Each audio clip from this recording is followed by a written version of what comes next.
دواړو جهانو سردار فرمای وی جبریل امین راغی او ماته د گاونډي حقونه بیانول. دومره تاکید یې راته حقونو کې وکړو چې زه ویرېدم چې ماته اوس دا خبره کوي چې گاونډي به تا سره په میراث کې شریکي. دومره ویرېدم نن دې الله رحم وکړي چې د گاونډي نه غلا کېږي نو گاونډي پکې ملوث شي.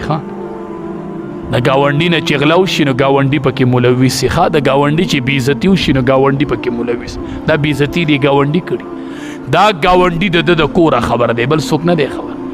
د دواړو جهانو سردار صحابو ته وی زنا پیژنئ څومره لویه ګناه ده، ډېره غټه لویه ګناه ده. د الله حبیبه نبی علیه السلام ورته وفرمایله چې څوک لس ځله زنا وکړي، د لسو زنانو سره زنا وکړي او یو کس د گاونډۍ سره زنا وکړي، د دې یو کس دا ګناه د لسو زناونو د ګناه نه سیوا ده. د یوې گاونډۍ سره زنا. بیا وی غلا پیژنئ؟ صحابه وی ډېره لویه ګناه ده. وی چې یو سړی لس ځله غلا وکړي او یو سړی د گاونډي نه غلا وکړي، دا دومره ګناه ده وکړله چې د لسو پیرو چا غلا کړې د هغې نه د ګناه زیاته ده چې دی یو ځل غلا وکړي.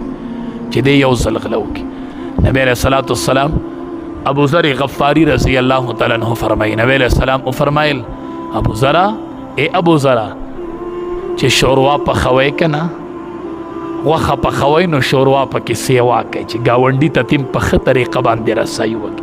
کله غوښه پخئ که نه یو پیاله دوه اوبه پکې سیوا ورچوه د ګاونډي په نوم چې دا تېنه زه ګاونډي ته وم.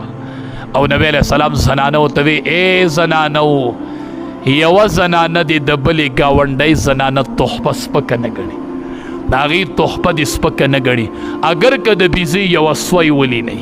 د بیزې یوه سوی چې یوه ګاونډۍ بلې له ولیږي.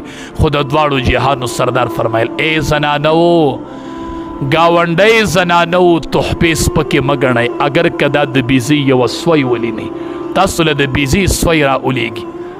خو ګورئ دا او حدیث مبارک کې راځي قیامت کې به ډومبۍ جګړه د ګاونډي را مخې ته کېږي. ډومبۍ جګړه به د ګاونډي به د ګاونډي سره جګړه کوي. مالدارانو رحم وکئ په دې غرباو ګاونډیانو.